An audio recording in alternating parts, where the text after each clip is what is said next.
Good afternoon, everyone. Good afternoon from Singapore. A very warm welcome to you. This is our UWC SEA Middle School webinar program as part of our open days. So I hope you're all in the right place. Welcome aboard onto this Zoom webinar. We're just going to give everyone a chance to get on board and settle in. So we'll give it a few more minutes. Thank you to those of you who have joined us already, and welcome aboard to those of you who are joining us right now. Welcome again. While you wait, I'm going to invite you to get a little sense of the excitement of our middle school on each of our two campuses, Dover and East. So please enjoy these videos. They're brand new, hot off the press. And I invite you to take a look first at our East Middle School. Here's a sample of a day in the life of our middle school.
And now over to the other side of town for a glimpse of a day in Dover's middle school.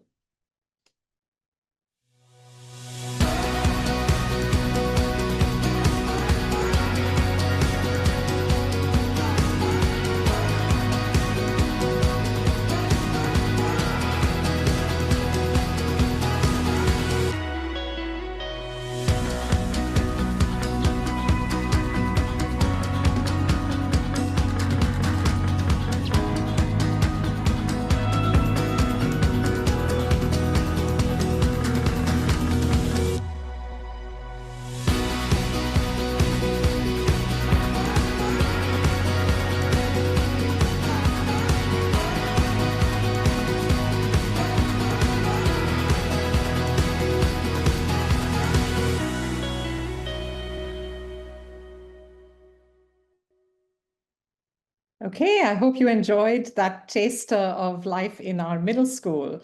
So good afternoon again, and a warm welcome to today's webinar featuring our learning program in the middle school on both our campuses.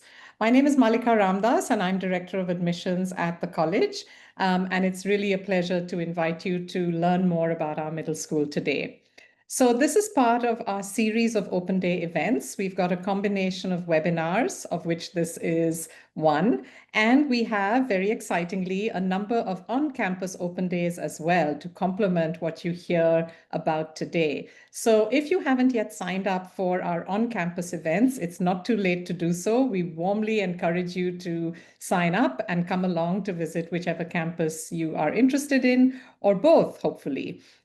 We have our East Campus Middle School Open Day happening tomorrow, and our Dover Campus Open Day takes place on the 30th of September. That's next Tuesday. So do sign up, and we very much look forward to welcoming you onto campus. A little bit about our program today then. So I will soon hand you over to our middle school team, where you've got a combination of our principals and vice principals presenting to you about our learning program. That should take about 45 minutes or so, and then we will have a question and answer opportunity with our learning leaders. And we ask you to submit your questions via the Q&A button at the bottom of your Zoom screen. So you can submit questions at any point during the webinar. And we will try and get to as many of your questions as we can in the Q&A period. What we are then going to do is focus on as many questions as we can. And some of my colleagues are behind the scenes answering your questions as we go along for some of the questions where we can respond with a quick answer. So look out for those as well. We will also encourage you to keep your questions focused on the middle school learning program. If you do have any burning questions about admissions, I will also be available to answer those. But something I want to mention is that if you are joining us for an on-campus open day, you'll have lots of time for your questions. This time we have a dedicated session for your questions at the end of your tour. So please do come along and you'll have an opportunity to speak to educational staff as well as admission staff in the on-campus open days.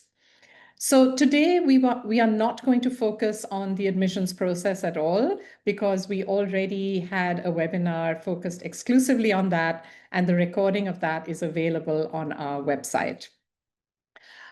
Just a little bit of technical information. If you would like to see a transcript of today's session live while our presenters are speaking to you, you can activate the show captions button and then choose whatever language you prefer.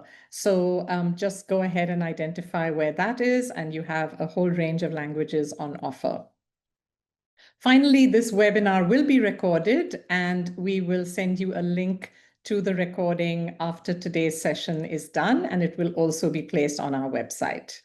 All right, so I think I'm ready to hand you over to our principal of the middle school on our East Campus, Gretchen DePoint. Over to you, Gretchen. Hey, welcome. You can see from this slide our amazing middle school leadership team, both on East and Dover. You can see from this that we have a tremendous amount of support through the leadership team, both in the pastoral and the academic lenses within the college. Next slide. So here's a visual of an amazing place on both of our campuses where the community comes together, our plaza. And today we really welcome you to kind of embrace and listen and learn about both of the campuses on Dover and on East, because hopefully after this recording today in this webinar, you're going to have a great understanding about how amazing our holistic program is.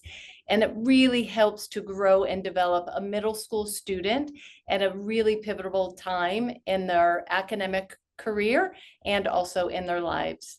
Next slide.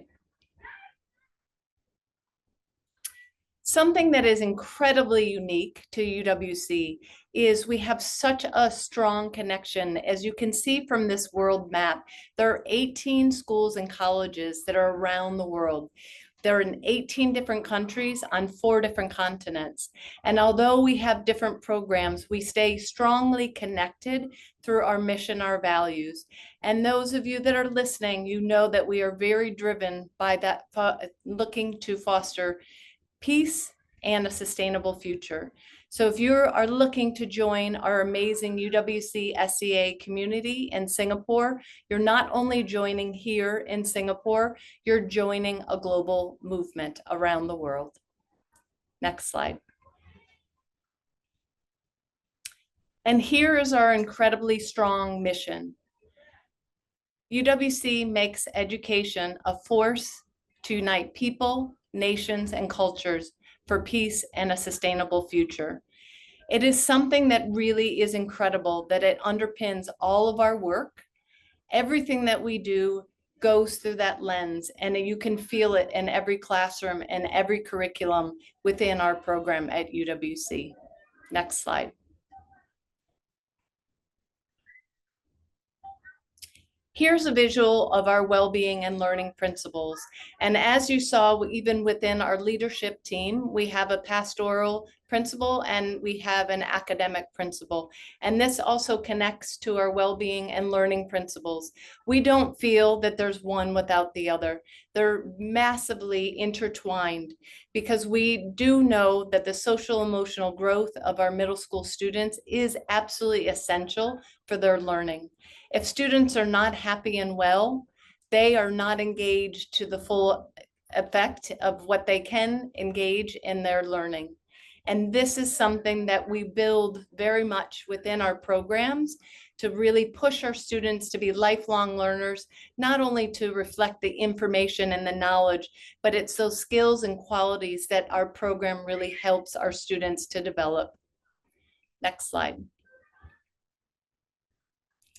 Additionally, in looking at our well-being principles, we want our students to develop in the middle school to be connected individuals within themselves and their community at large, and also in a global community. And autonomous. We want our students to really become confident in their skills and their learning. And we want them to be competent in everything that they do. And this is something that really is underneath everything that we do and is embedded fully in our pastoral care and our program at UWC.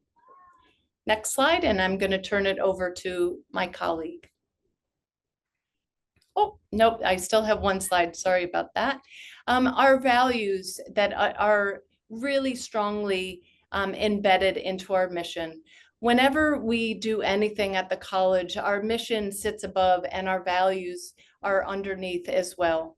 And these are embedded in all aspects of our program, including in conversations with our students, because this is what we want our students to be enacting and living every single day.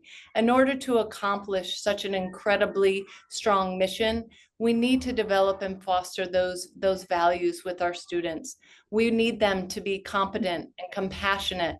We want them to be inclusive within our community, have a strong sense of integrity, be open to others and learn from others, be responsible within the community. And with that, we want them to build a strong sense of trust in themselves and others.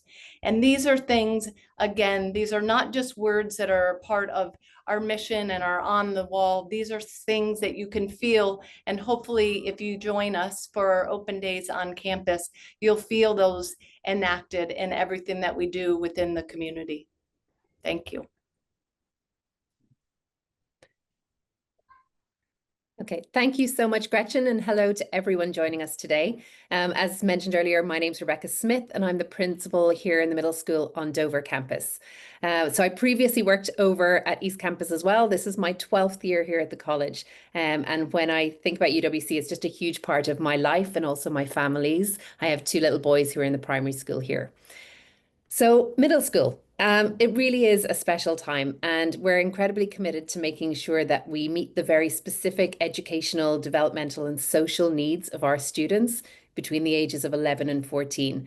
And so our middle school program, which we're going to showcase for you today, is designed with those needs in mind. What we aim to do is to build on the core knowledge, the skills, the understanding that students have acquired in primary school, and then prepare them for the demands that they're going to face in high school by exposing them to a broad range of academic subjects. We're really aware as well that students who join us in the middle school come from a diverse range of backgrounds. And so our curriculum is flexible, it's differentiated to meet the different needs of our learners. And we find that students, regardless of where they join us from, really do settle in and feel quickly at home within our educational system. Next slide, please. Okay.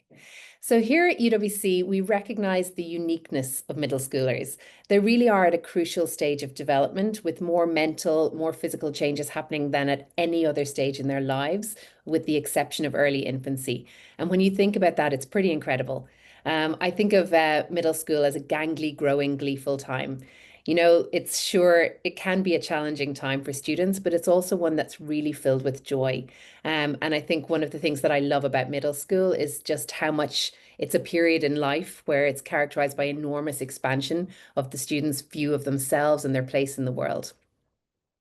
It's also quite an interesting period for you as parents. We know that. It gives you an opportunity as parents to start to step back and allow our students to step up a little bit more in terms of organization, self-regulation, as they begin their journey to becoming young adults who we hope can and will make a positive difference in the world. Next slide. So For middle school, we really do believe that an effective middle school needs to be developmentally responsive, it needs to be challenging, and it needs to be empowering in line with the specific needs of adolescents. So our program is intentionally tailored to meet those needs. So we bring together experienced specialist teachers. We know that at this age, we want students to have the opportunity to develop character, but also through appropriate challenge. So we will be pushing them, and we do push them to step just enough outside their comfort zone so that they can experience that challenge. And it's really important to us that for middle school, students feel that their adolescent experience is one that they enjoy, that they're happy in. Next slide. So with that in mind, our priority really is to create that caring, that safe, nurturing space for young adolescents. And that's why really one of the important features of our middle school is that we see student mistakes and behavioral matters not as issues to kind of solve, but as opportunities for learning. Because one thing is for sure in middle school, they will make mistakes. Next slide, please. So given that this is such a unique, such a distinct developmental phase with specific needs during which young adolescents, we know they're experiencing rapid social, emotional, physical, and academic growth, we really are intentional about bringing together educators who are experts in this age range, but also really passionate about this age range. They really want to support our students to thrive in early adolescence. Next slide, please. So one really important person for them in their life in middle school is the mentor. So this is a teacher that each student will see on a daily basis. And the role of the mentor is to basically know that student really as an individual, support them however they're needed, and advocate that for them as individuals. So a really key kind of point of connection for students, but also for parents. Next slide, please.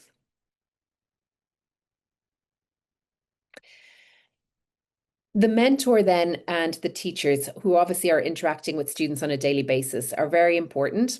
And then each grade level is led by a head of grade who works closely with the middle school leadership team to sort of create that network of support around each student as an individual. So that will include kind of our counselling teams if needed and our learning support teams. Next slide, please. So we're really lucky here at UWC. We've got lots of different options within our student support services. This includes expert digital literacy coaches who support students in sort of safe and effective use of their laptops and their online learning platforms. We also, as students will transition in middle school to sort of one-to-one devices, we have a dedicated IT Apple support desk who helps students at any time with any laptop needs that they have. We also have really great libraries and librarians who kind of create that space for students and have dedicated wellness and counselling centres to support students and families. All of those different support services, they're available to students, obviously, but they're also, in fact, there to support parents too. Next slide, please. So what we're going to talk about today is our holistic approach to learning in the middle school. And that really is one of the key strengths and standout strengths of UWC is that holistic approach to learning. So we're going to share some insight into each element of our holistic learning program. And before I do that, just to mention that holistic learning in the middle school, it's really dynamic and it's interdisciplinary approach that really aims to support the comprehensive development of students by focusing on their individuality. That's so important for middle school that we see them as individuals and really focuses on building their self-esteem, their character, their confidence, and their sense of their place in the world. Next slide, please. So this is this graphic here shows our holistic learning program, and it's one that we use a lot here at the college. It consists of 5 interlinked elements, so that you can see around the center of around the center circle on this diagram. So we have academics, activities, outdoor education, personal and social education, and also service. So as the outer circle of this graphic suggests, the 5 elements combine to provide our students with a holistic, values-based education that develops them as individuals and as members of a global society. And this goes back to what Gretchen was saying, where everything that we do is through the lens of our mission. And again, that fits with this graphic that you're seeing here. So our broad approach to each of these 5 elements ensures that all students build confidence with meaningful accomplishment.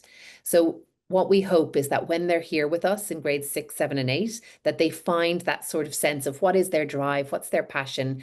And it can be in all of those elements. For some students, it will be in 1 or 2, and that's okay.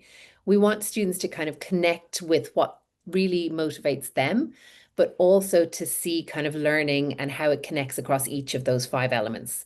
So an example of that will be our outdoor education trips, which we'll speak about shortly.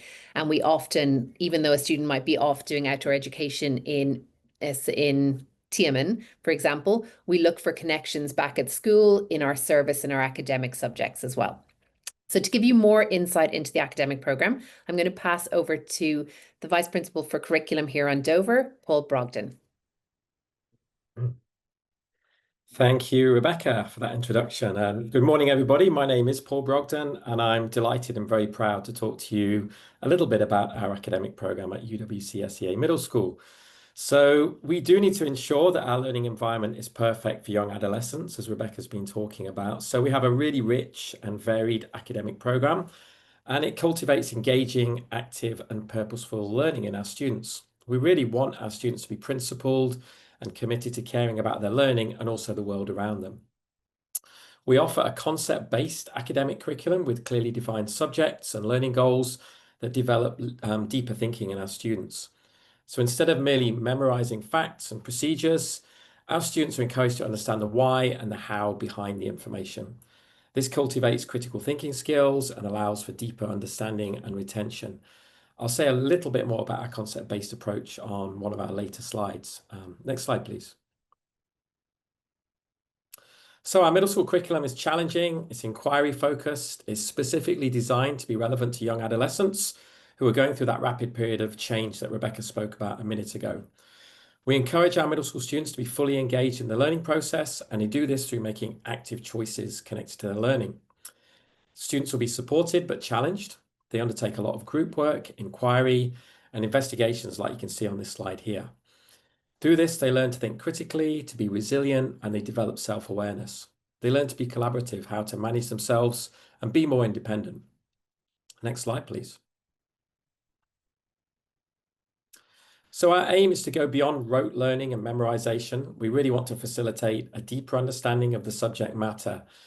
Our students learn to apply their knowledge in various contexts, and that enhances their ability to transfer skills and understanding to unfamiliar situations. This approach allows students to make connections between different subject areas, and that enriches their overall learning experience. The concepts they learn are practical applications. They help our students to understand the world around them, and the evaluation of that goes beyond traditional testing methods. We use a lot of projects, presentations, other forms of assessment that measure understanding, not just recall. As an example of different approaches, this picture here you can see on this slide shows our grade 7 students working on their project-based learning challenge, which is starting here tomorrow. Students work with experts to learn about biomimicry. They blend science and creativity to solve real-world problems, and they create some amazing solutions to some of those real-world problems. Next slides, please. So across all academic subjects, our middle school students experience multiple learning and teaching approaches. We've got excellent teachers who are really passionate about their subjects. They're very enthusiastic about teaching middle schoolers, and they choose to teach this age range. So as well as subject-specific academic knowledge and understanding, our students learn important transferable UWCSEA skills and values, such as creativity, communication, collaboration, and so on. Next slide, please. So you can see on the screen here, these are our academic subjects in middle school. Hopefully you can see that our students have a very broad and balanced range of academic subjects. Some of them will be new to many students. And hopefully that really corresponds to their expanding interest, the way they're developing that self-awareness in that early adolescence time period. Broadly speaking, the student timetable is the same at both Dover and East campuses, with just a couple of small differences, mainly in our food technology and what we call our SEED program. So at Dover campus, we teach food technology within the design technology curriculum, and SEED, which is the social, environmental, entrepreneurship development aspect of our learning, is taught through service and humanities at Dover. At East, slight difference, both seed and food tech are discrete subjects with separate lessons, but the conceptual understandings are exactly the same across both campuses, so it's broadly the same. Next slide, please.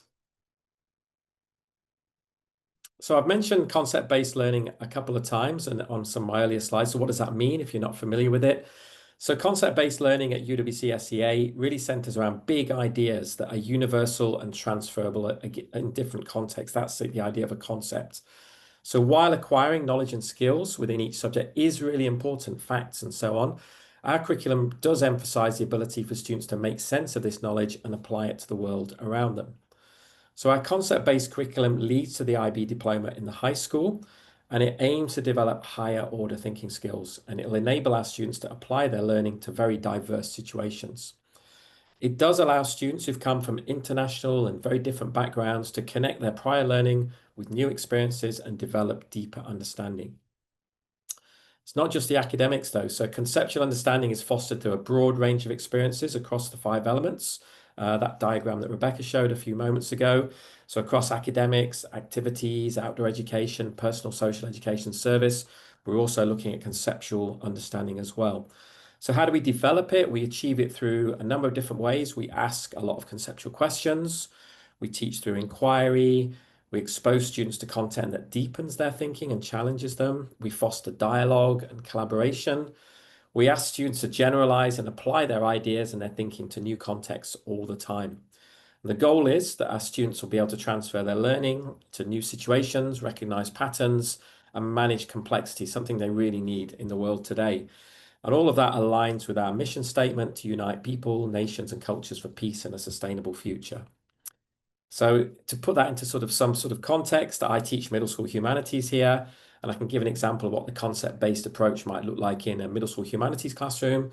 So in the past, if I was teaching something like volcanoes as a natural hazard, we would have labeled the parts of the volcano, we would have mapped where they're found in the world, we'd have memorized facts about famous eruptions like Krakatoa. That's pretty much it. Now, we still learn those facts. We still look into those facts and where things are. It's very, very important. But we go further. So we're exploring conceptual questions like, why do people live in areas experiencing natural hazards? Or are natural events only natural hazards when they impact people? Much deeper thinking. The idea is by looking at those patterns and processes, students can transfer them to different case studies, even different natural hazards like floods and hurricanes and things like that. And that's much more useful if we want them to be able to meet our goal, which is all about embracing challenge and taking responsibility for shaping a better world. So hopefully that gives you an idea of what concept-based learning looks like at UWC-SEA. And next slide, please. So as a final point about academic learning in the middle school, we're very lucky to have a single platform for laptops. We have amazing online tools and incredible technical support. It works very, very smoothly. And laptops have definitely augmented and revolutionized what we can do at home and in school. And of course, we use them very, very carefully, and we spend a lot of time thinking about how to use our laptops. One thing I can say is that middle schoolers do need help with the balance. So we ensure that during the school day, mobile phones are put away in lockers, students don't have them with them, and even their laptops during break and lunchtime. We want them to interact with their friends, their peers, and their environment. So we use them in a way that's supporting their learning, but we manage it very, very carefully. So that's something that we're very proud of in the middle school. So that's a little tour of the academics. Hopefully that gives you some overview. I think I'm going to hand over to Nick now, who's going to pick up the presentation from here. Hello, I'm Nick Ball. I'm one of the vice principals on East Campus, and I'm in charge of the pastoral role, which I'll explain a little bit about. I've been here 8 years. I have 2 little ones in the school that aren't in middle school yet, and I'm learning what I have to look forward to when they get here in this role. And I'm listening to Gretchen talk about the mission and Paul talk about our curriculum, and then also we're talking about adolescence and how tricky that can be. And it sounds like a lot, and it is a lot. And one of the things I think that we do the best, that we all lean into at this age, is how we support kids personally and socially. So I'm here to talk about our personal and social education curriculum, what it is, and where it lives. So you can go to the next slide. So in order to, I think, we would all say that our first job is to help students come and thrive in school and put their best foot forward every day. And we believe that way we can help them to do this, to access the curriculum that in academics that Paul is talking about, to help them be the best selves in outdoor education and other areas of elements of our learning program, is to help them understand themselves and to help them understand their place in the community with their friends and their peers. So we can go to the next slide, and I'll share about where our curriculum lives. So our PSE curriculum is how students come to understand themselves and their relationships with others. And like I said, we believe it's the key to unlock the other 4 learning elements here at UWC. It lives, so we can go to the next slide. In our mentor program, which we talked about a little bit. So our mentor program is designed to kind of have a homeroom element. So coming up from primary to middle school, students are used to having that homeroom teacher, someone they see every day. And so we model that also in middle school here. So students will go and see a specific teacher. This will be their mentor. This is their teacher who is kind of their first port of call if they need help with academics. Teachers need to contact someone. If they need help with friends, social emotional support, this mentor teacher kind of has the 360 overview of the students in their mentor class. And they see this teacher every single day, just like a primary homeroom teacher. So you can go to the next slide. Life Skills is a program where the majority of our PSE curriculum sits. It's explicitly delivered through advisory and mentor time. It's called Advisory on East and Mentor, Advisory on Dover and Mentor at East. And Life Skills is the specific area where the majority of this curriculum is taught. In this class, each student will have it for 40 minutes a week. It's heavily discussion based. We get into topics that include, like I said, social emotional needs, the changes and developments that students are going through at this age. The classes in life skills are taught by pastorally led teachers. So I teach life skills. My counterpart at Dover teaches life skills. Our heads of grade teach life skills. And so it's that pastorally focused minded teacher that's delivering these lessons. So we can go to the next slide.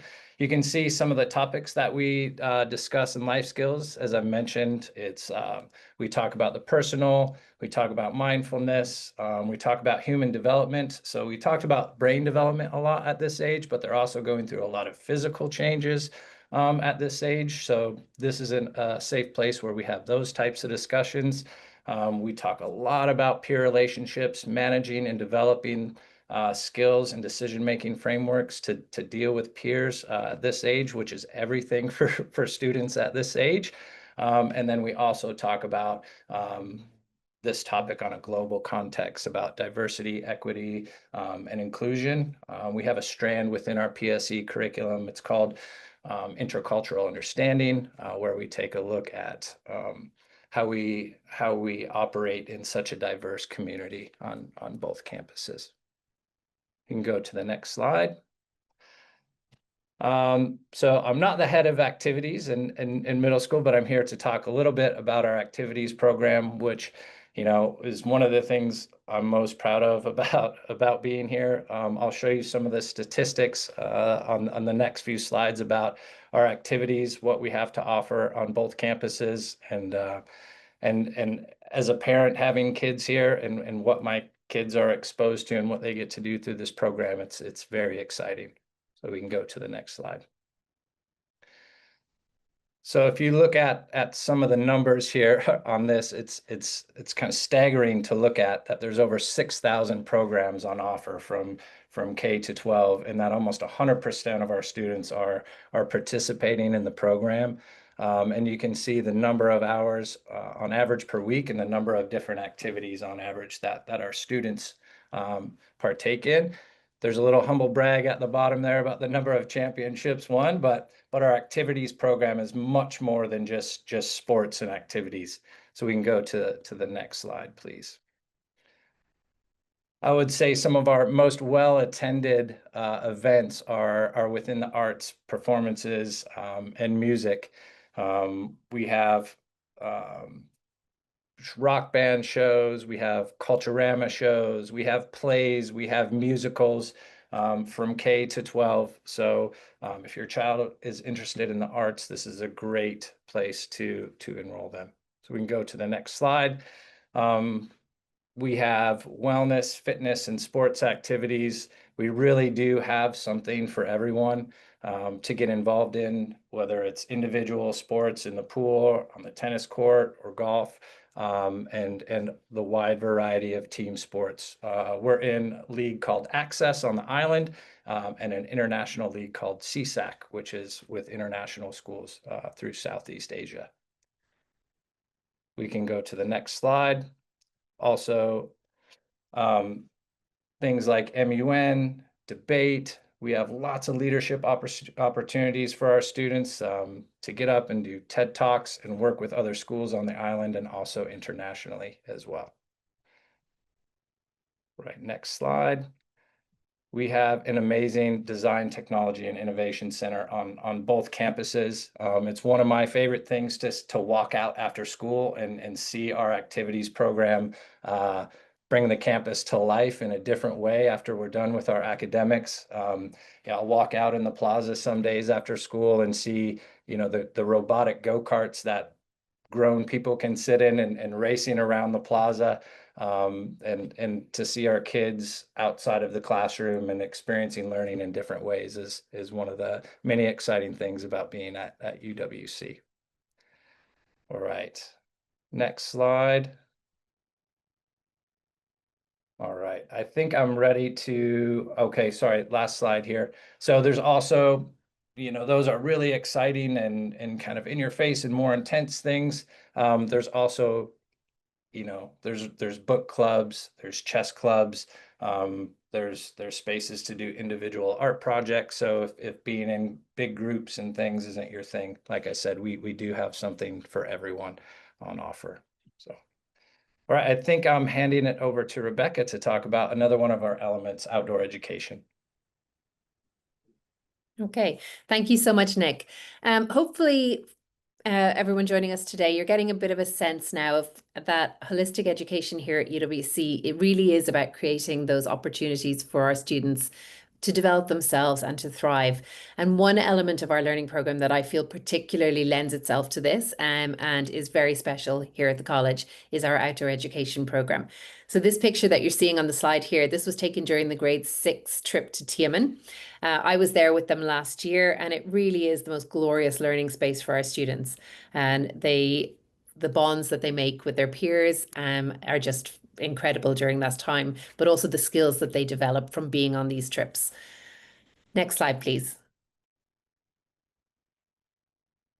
So we have an outdoor ed curriculum articulated from kindergarten all the way through to grade 12. And regardless of what stage it is, it's the focus of that curriculum is on age appropriate activities that really help students to develop sort of that sense of who they are, that personal identity, which is so key at middle school age as well.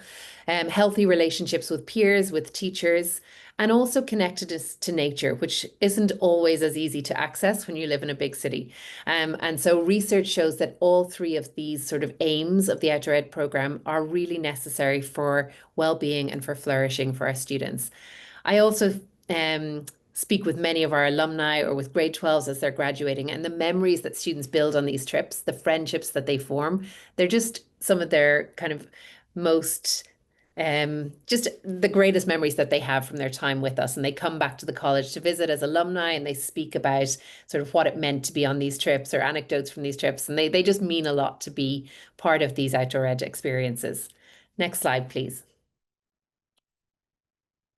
So what you can see here is just a snapshot of last year's numbers in terms of students who took part in various trips. So we hear students in middle school have opportunities to take part in both adventurous and non-adventurous trips throughout the year. And these numbers kind of show students who were involved in both those optional and required trips. In terms of the required trips, each grade in middle school will have one camp per year. So our 6s and 7s, they go to Tiamen, albeit to different areas and with different levels of age appropriate kind of adventure within their itinerary. And our grade 8s are headed to the Wild Lodge in Thailand for their adventure week this year.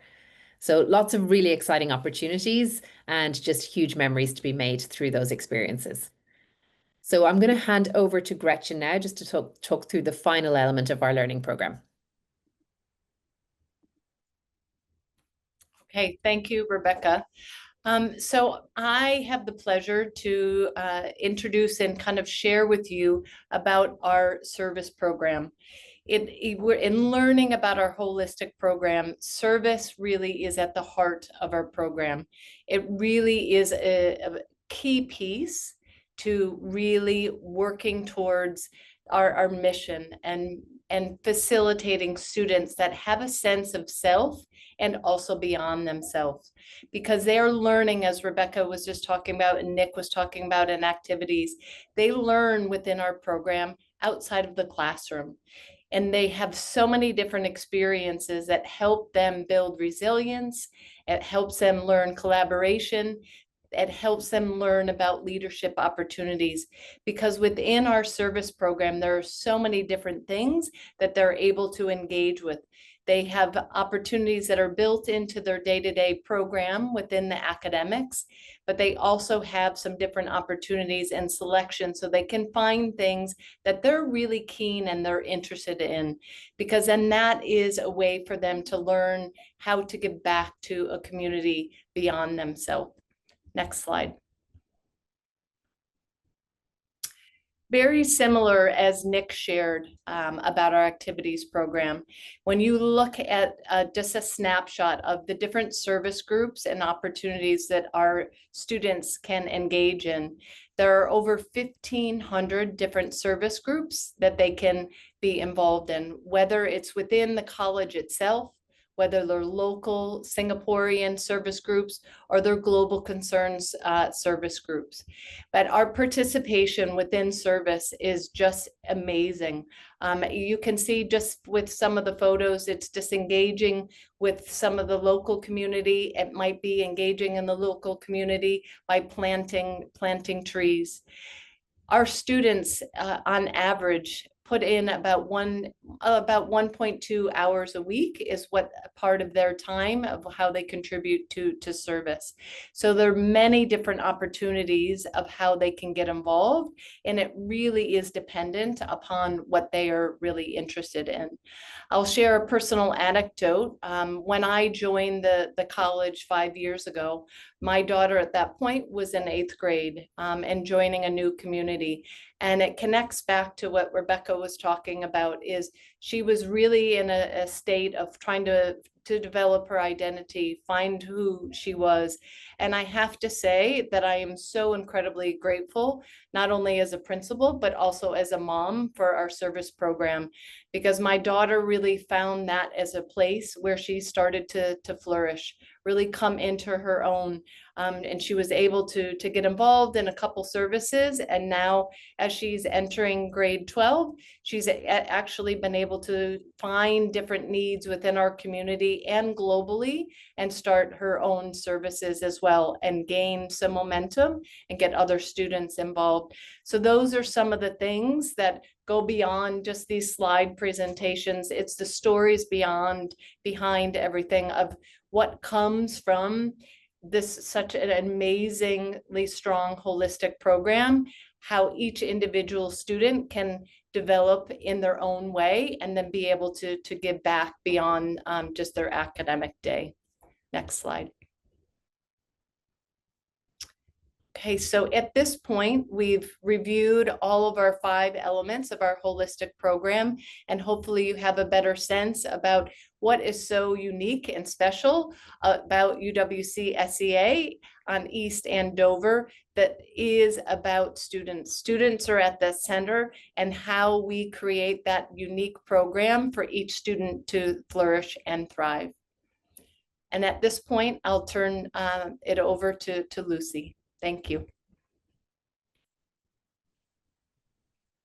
Good afternoon, everybody. Thank you so much, Gretchen. Welcome. Thank you, everybody, for joining us in your lunchtime. I know that it is a big chunk of your lunch break, so we really appreciate it, and we're grateful that you've chosen to spend it with us.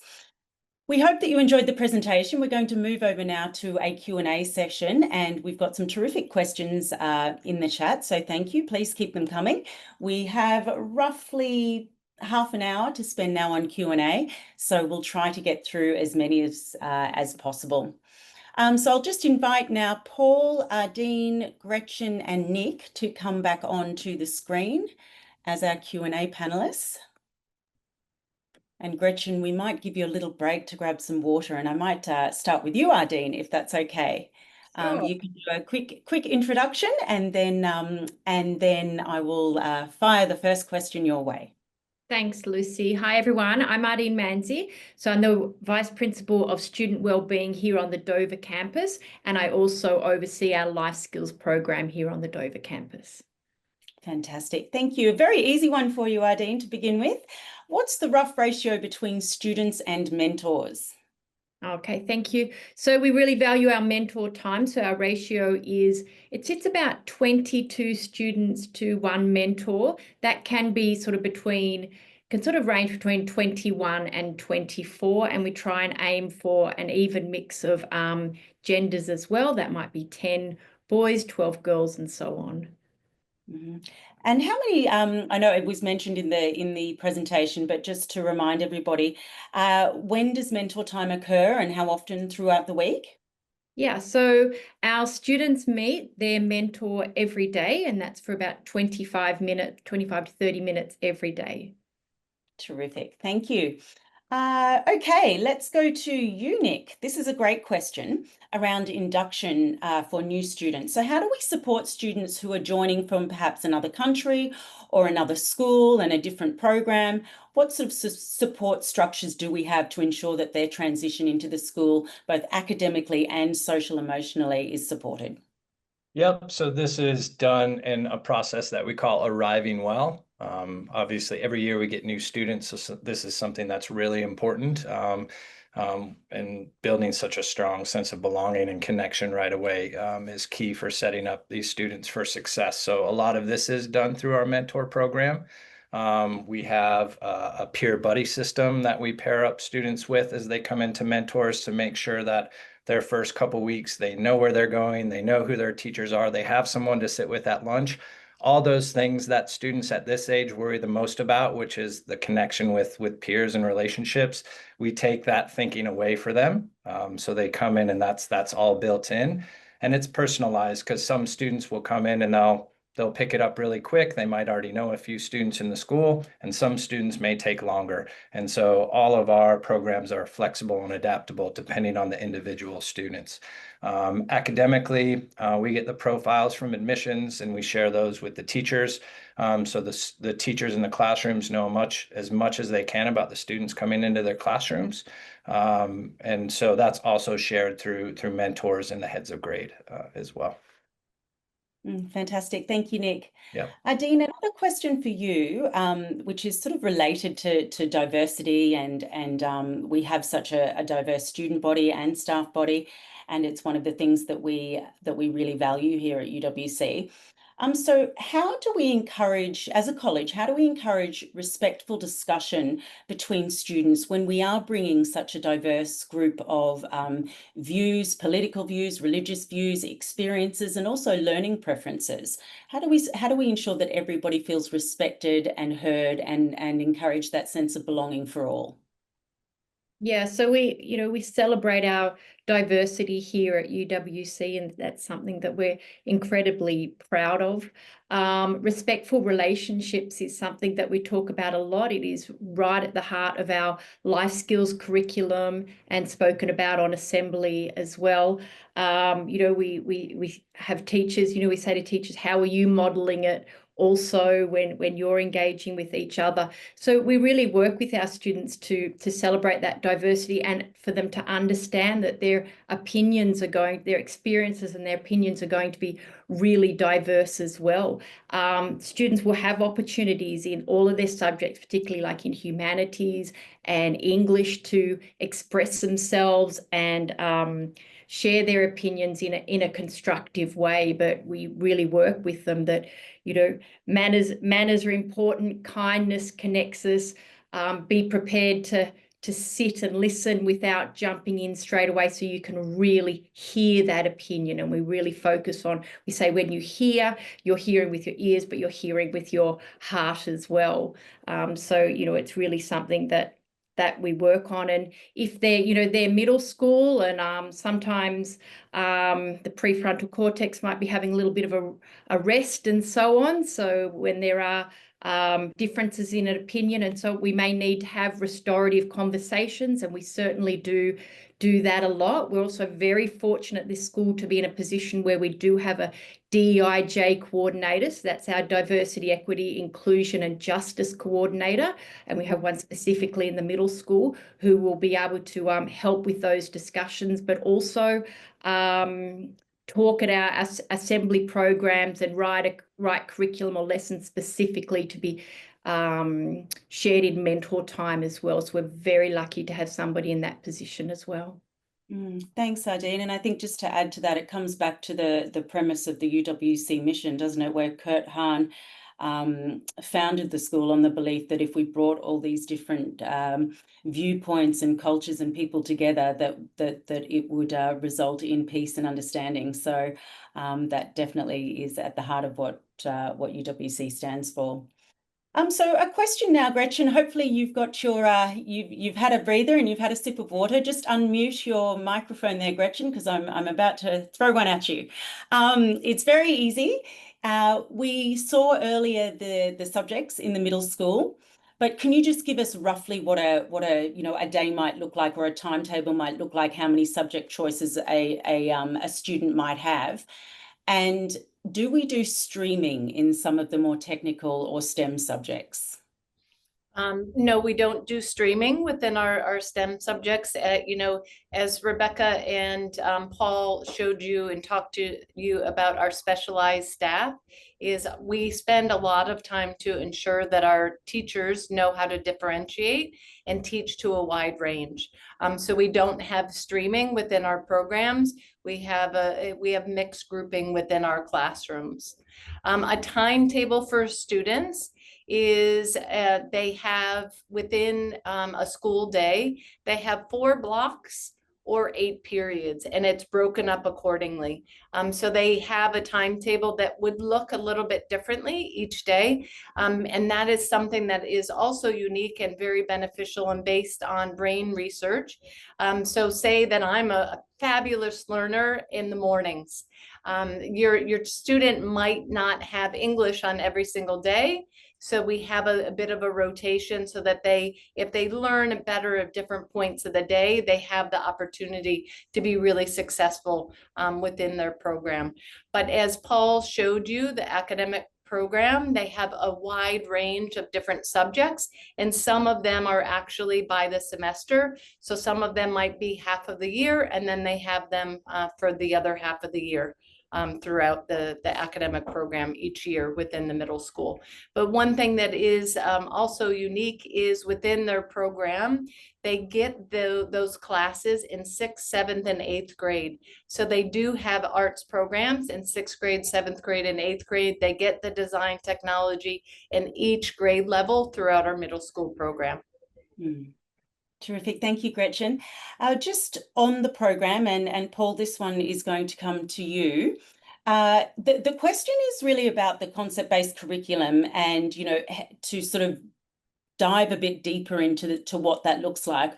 Obviously, in the time that we have today, we can't go into the nitty-gritty. But I think what would help this sort of answer this question is perhaps if you could give us an example of what how the concept-based curriculum shows up in a subject such as maths, where we know there's a lot of knowledge associated that is the bread and butter of the subject. So what does that look like at UWC? That's a really good question. So I used that humanities example earlier on, but I've got a maths example on my screen here, so I can share that just to help parents to understand that perhaps. And it might take some retention in your brain to remember it when I say it. But if I look at a typical conceptual understanding in our middle school maths program, it would say something like, depending on the operation, problem solving with fractions may require a common denominator. So that's the conceptual understanding. Problem solving with fractions requires a common denominator. So in order to do that, the students have to build up the knowledge and the skills in the first place to tackle that conceptual understanding. So the teacher will be working on the students to develop things like number sense, developing a strong number sense, so they can manipulate numbers. That enables them to compute and problem solve. They then look at the property of numbers. They need things like multiples and factors to efficiently calculate and solve problems. They need to look at the all four operations. Again, they're building up those skills, prime numbers, prime factorization. Then they'd look at equivalent factorizations and representations and problem solving, and all that kind of knowledge around fractions, decimals, and percentages and problem solving. That then brings them back to that conceptual understanding, which was, depending on the operation, problem solving with fractions may require a common denominator. So you're building it on knowledge and skills, but what you're doing is you're connecting all these different concepts together to build a higher level of thinking, which means that when you're given a different situation, they can then apply that conceptual understanding. So it's a lot of words there, but hopefully that gives you an idea that knowledge and skills build up towards that conceptual understanding, trying it in different situations. Mm. And that helps that applicability that we talk about if a child is, or if a student is transitioning in, but also transitioning out of UWC if they move overseas and have to then join a different education system. They've got that conceptual understanding, which allows them then to apply it to different places and spaces. That's right, that transfer, so once they've got that skill and that knowledge, but the conceptual understanding, they're not just practicing for a test. You give them a new challenge, a new situation. We have math challenges and big math challenges with the whole grade together.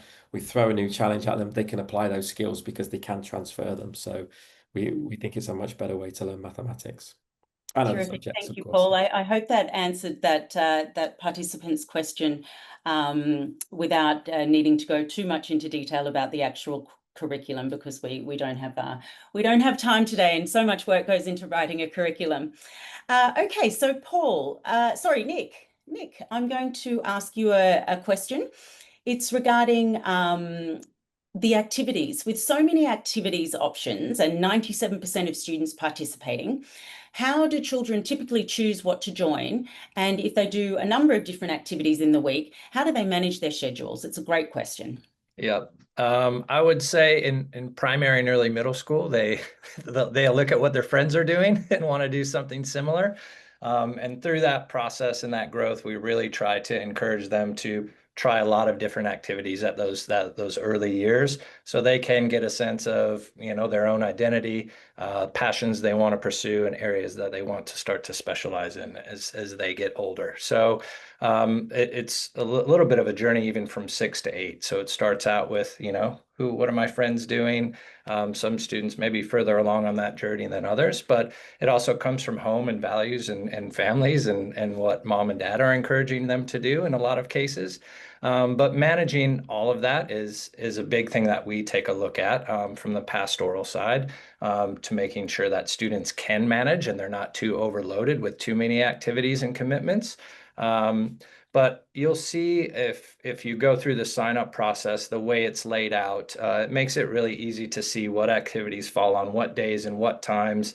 If you're signing up and you've picked an activity, it won't allow you to pick another one at that same day and time in a lot of cases. So the process of signing up allows you to see that full picture of that week. It also is done in seasons. We have 4 seasons here. So you could pick different activities each of those seasons. Some of our main activities can run year long. Some of them will run 2 or 3 seasons, and some only run 1. That's how a lot of students are able to access so many different activities, because we have 4 different seasons. Lucy, did that answer it well enough? Yeah. Yes, that's great. And I think, the one thing, my children, like all the participants on this call today, I was in their shoes trying to decide the the right school for my children. And I was a parent here before I was an employee.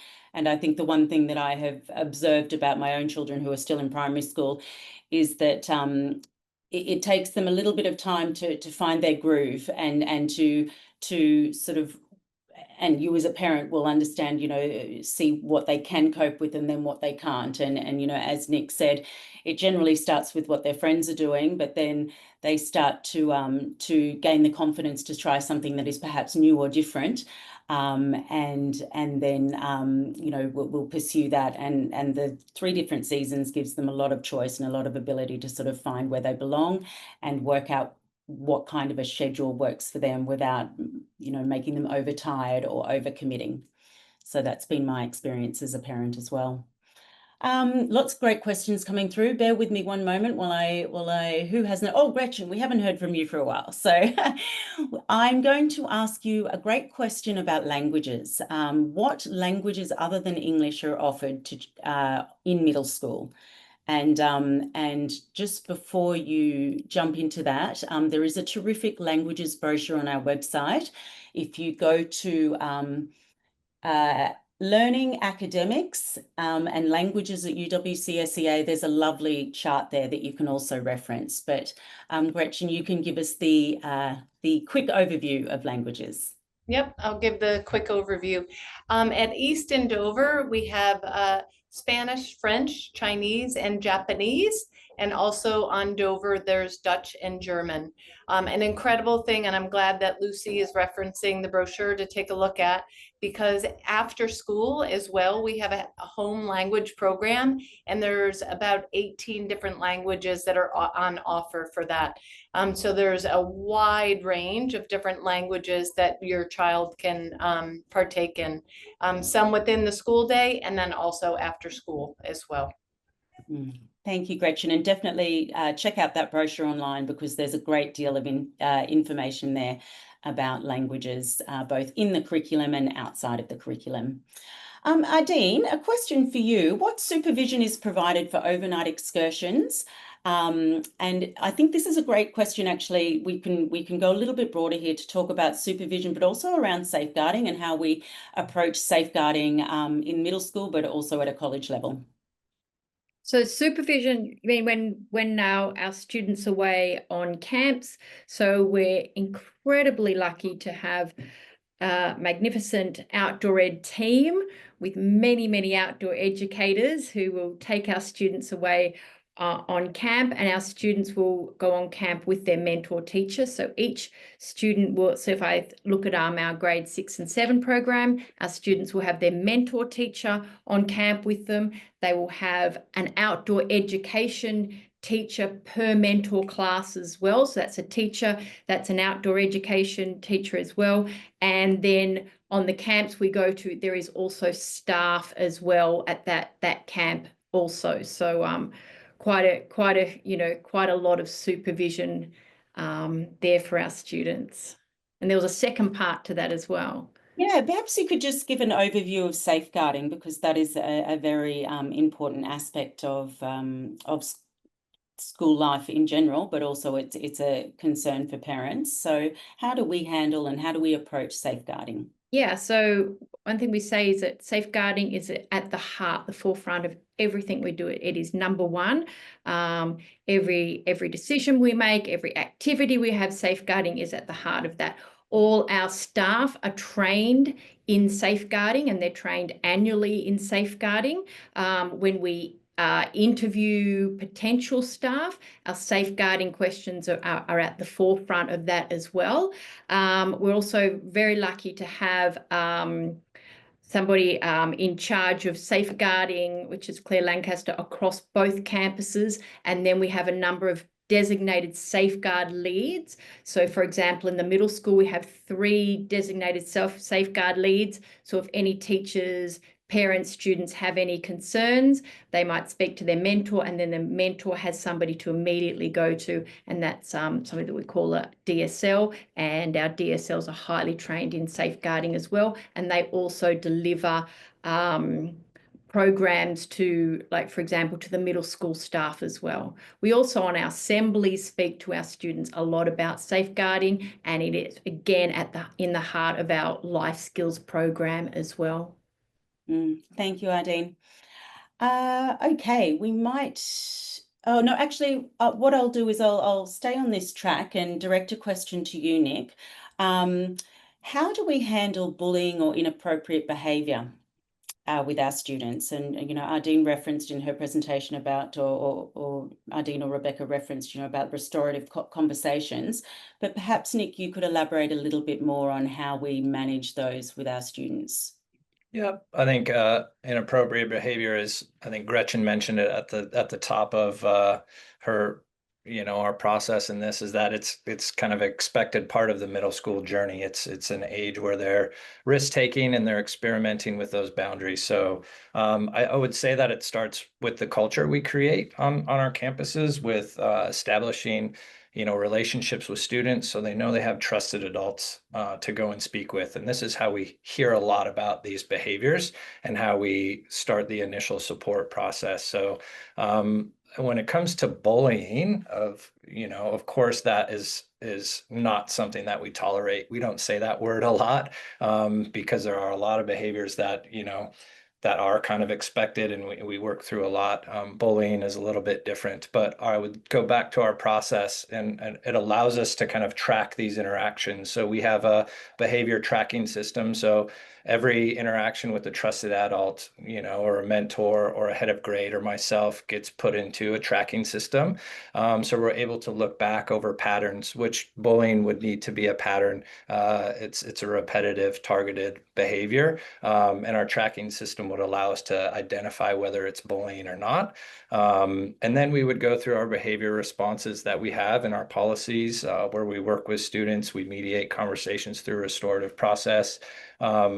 But if we needed to implement consequences, we would do those things. But our first port of call at this age is to educate students, and I see that on part of the question. And we do a lot of education, as we mentioned, in our PSE program, and that's done in mentor time and in life skills. And we do a lot with peer management, peer conflict, and developing skills to manage those difficult situations.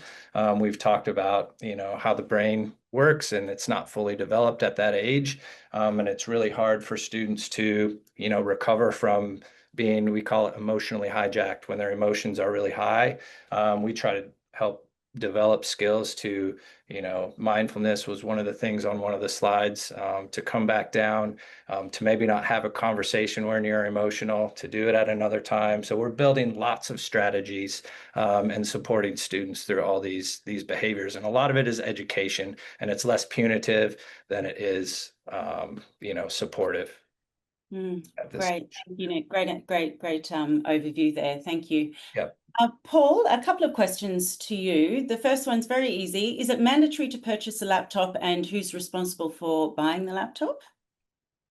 Yeah, in middle school, it is mandatory to have a laptop. We have our system here is Apple laptops. We give parents a minimum specification because it needs to be able to work effectively in the classroom. And as you're approaching the school and when it's time to buy your laptop, we give details of local providers who will give a good deal, but parents can choose, if they have a laptop already, if it meets the specification, you can choose the color, the size of the screen, things like that. There's minimum standards, but there's quite a lot of flexibility there in terms of if you want to buy it somewhere else, or if you already have one that meets that specification. So there is some variety, but there is that minimum standard. So yes, parents would buy those laptops. And I think we get preferred rates through Apple. Yeah. Which helps. Whilst I have you, I'm going to pivot a little bit and talk about assessment. So we have a question around the kind of assessment in middle school, and there's a few parts to this question. So what sort of assessment do we do in middle school? And how does that assessment evaluate a student's understanding and application of key concepts across the different subjects? So how do we test concept-based teaching and learning, essentially? Yeah, thank you. I would say we don't have an exam and a big test culture in our middle school. That doesn't really align with our concept-based approach to teaching. And we know it's not the best thing for students of this age as well. Now, having said that, I can talk a little bit about the way we'd assess. Assessment really for us is the most important reason we're assessing is to give students feedback. So we have a variety of different assessment tasks. If you go into any classroom, you're going to see group work, single work. You're going to see some tasks on paper, some online. You're going to see some things that are quick check-in, some things that are projects, a huge range of different things. The purpose being is we want to give students feedback on their learning. So a lot of our assessment is for that. Having said that, we still have tests in particularly language classes and maths classes and science classes and so on, which are kind of end of unit very often, so a summative test. But we don't do number scales here. We have a concept-based grading scale. So what we're looking at is, have they met the conceptual understandings of our curriculum? And when we're giving them a grade on that grading scale, we're looking at, have they got the knowledge and the skills? Are they putting them into practice? Are they then showing the conceptual understanding? And then are they then able to even transfer that into new situations? So it's very much based on that conceptual understanding that's written in our curriculum.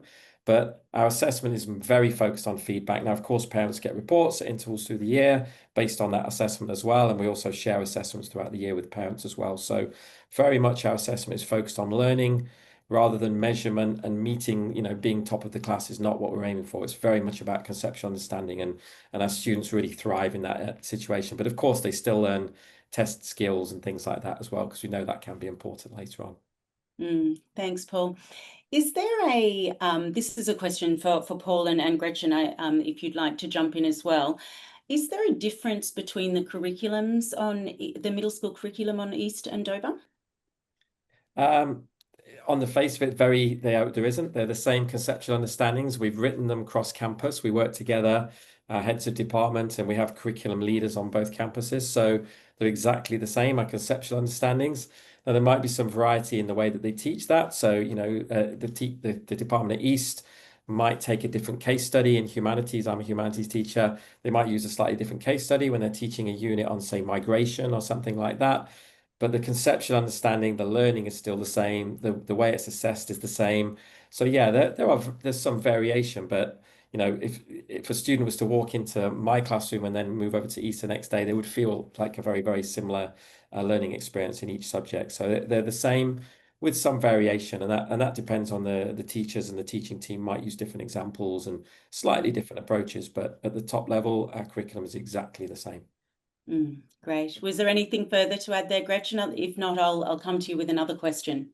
Nope, I was going to say case studies, and then Paul said it. Yep. Perfect. Okay, the next question has come up a couple of times. It's around access to tech during the day. So there's a question around mobile phones, and also around laptops, during break times, play times, before and after school. So I will ask Gretchen and Ardeen, because I know there is a slight difference. Yep. So on East Campus, phones are allowed to be brought to campus, but during the academic day, they need to be away. So from 7:30 to 3 o'clock, then the middle school students are expected to be put in the bag, and so they're not to be accessed at all throughout the day. And that is primarily at 3 o'clock. As we talked about, many activities. Maybe the family needs to communicate with their child, book taxis and different things, but they're not utilized during the day. For their laptops, they do have their laptops that will go with them to different classes.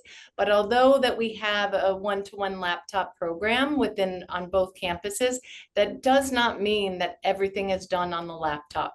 We are very conscious about making sure that that balance and that skill level is really built on a laptop, and also paper, pencil, and more of the traditional methods.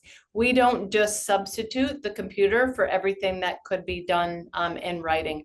And with that said, it might look different for different learners as well. If they have a different learning profile, and we know that student X does succeed and has better success with learning on their laptop with some of the different tools that are available with text to type, different things, then obviously that would be a personalized approach that we take with certain students. And during breaks, though, the laptops are not to be out being used. We really want them to be kids. We want them to be middle schoolers. So at break time, at lunch, we want them interacting with their peers. We want them running around. We want them engaged in the service. So the laptops are only used for academic purposes during class time. Thank you, Gretchen. Dean, did you want to add anything to that? Is there any difference in the approach on Dover, or is it roughly the same? No, it's very, very similar. So we have a catch cry here in the middle school where we're proud to be phone free. So the moment the students step off a bus, step out of the car, step past the guardhouse, the phones are away. They're not even allowed to be carrying them in their hands. We have a locker system, so the phones go straight into the locker, and that is where they stay during the day. Our kids don't walk around with bags or anything, so the phone is in the locker. At the end of the school day, they can, if they're still on campus, they can use their phone, as Gretchen said, to talk to parents or call a cab, but they are not to be sitting around school gaming or on their phones or their laptops or anything like that. We will ask them to put them away and go to where they're supposed to be. And at the same time, at lunchtime, there's no laptops out. Laptops are for learning. With the phones, there'll be no time in our curriculum where they would need to have a phone or bring the phone out to take a photo or film anything. That will never happen either. And just what Gretchen said, at lunchtimes, we want our kids out playing. We want them getting their vitamin D. Sometimes even just yesterday, I was saying it is like a movie set here. The kids are at lunchtime, they're playing tennis on the tennis courts. They're playing football. They play whole school chasey game. They're sitting around playing chess. They're just talking, and we just want them to be kids. So, and there was another question there about when they should have a phone. I say never, but if they have to, we say wait till grade 8, but grade 9 is fine. Yeah, absolutely terrific. Gretchen, thank you, Ardeen. Gretchen, a question for you, and I'm combining a few questions here. The question is really about how we approach different abilities. So there's a question around somebody who's been chosen for a high-level program based on their academic ability. And then another question around, is there segregation? Again, it's back to that streaming idea. So perhaps you could just give us a sort of a run through of how we approach the challenge part of our access and challenge policy. Yep. As I referenced earlier, we don't have streaming within our program, but we do have an access and challenge policy and protocol where our teachers are trained to be able to differentiate within their curriculum. So that means that maybe not every student within a classroom is doing the same learning engagement. There may be students that have to have some different scaffolds to access the curriculum, and there may be students that really are excelling and they have a much higher level of assessment task or just learning engagement that they're doing to show like that deepened level and understanding of transfer. It's not that if they're, they can do grade 6 work, that all of a sudden they're doing really well, that we give grade 8 work. We really lean into the neuroscience and just the understanding of the brain. It is super important that we are not just excelling a child with the content and then the information. We really feel that it's important to deepen that level of understanding so that they can learn how to transfer. And it's not just about the academics. It goes back to that slide in the webinar that I talked about, is our well-being principles and our learning principles are not separate. The adolescent brain it is a really critical time, and we need to make sure that we foster the development so that their well-being is really, really taken care of, rather than trying to excel, put them with students or in a different group with individuals that may be 3-4 years ahead of where they are at, because they're together. Again, we deepen, we don't just speed up. And that's something that I would say is very much true within all of our program, because there's a tremendous amount of opportunity for students to be challenged and to find those interests of where they can be challenged and might be challenged, because it might vary unit by unit as well. It might not just be a standardized approach for each individual child. Thanks, Gretchen. I love how you describe that: deepen, not speed up. That's a really good way to describe it. We have time for one more question, and Paul, you're the lucky last, and I think it's a terrific question to end on because it's almost a little bit open-ended, to be honest. It's around how we are approaching AI. So the question is, I'm keen to understand how UWC-SEA is thinking about integrating AI into the learning curriculum. Great question. Yes, that is a big question, isn't it? Okay, thank you for that. Yeah, of course, we are very excited about the possibilities of AI in our teaching and learning, and I'd say cautiously excited because the landscape's changing so rapidly. So we are investing a lot of time and energy into research around this. We have a great digital team here who's supporting us across campus, who are doing a tremendous amount of research. We're working with parents, we're working with our teachers and our students on this. We have a very big position paper on AI that we've developed recently, and that's our guiding principles around the use of AI in the middle school level, particularly. I think middle school level is quite challenging because there are tools that are well suited for middle schoolers that we do use with them. You know, things like Canva has a nice AI function, but you know, at grade 8, it's very much that threshold age of some AI tools are really for older adolescents, so they're kind of at that threshold age. And all our thinking is around, you know, learning through the use of AI, learning about AI and using it effectively. And we've got a number of different things in place to make sure that our students are safe, but also embracing this amazing tool as well. So when we're using it, a lot of what we're doing in the classroom is talking about AI, how we might use it to plan our work, to collaborate on work, to edit work, to create work, and so on. And it's really important that students develop very clear referencing and citation skills, because I know working with my high school colleagues, AI is a big concern for our IB program and integrity of student work. So they need to know how to use it in a positive way and not to make mistakes around that. So we're developing that in middle school already, and we're using those tools with a lot of clear guidance and sort of ring posts around that to keep them safe. But we do want to explore it and use it. And one of the things we're using and we often use with the students is what we call our WISE framework, WISE. So when we talk to them, we're talking about the W is the well-being. How can AI support our well-being for the environment, ourselves, and others? The I part is, am I using it with integrity? So lots of questions and discussion around that. The S part is, what are the skills that I'm developing around AI? Because we want to embrace it and use it in a skillful way. And then E is, how engaging is it? And, you know, how are we using it to engage with the work we're doing, engage with others, and so on. So we have some terminology, we have some guidelines, we're developing them further. But of course, it's a rapidly changing thing. So our head of IT is close touch with us all as teachers. We're working with parents, we're working with students, and we're all learning together. But we are, you know, very excited about the possibilities it's giving our students. Thanks, Paul. I think the key is that we're on it.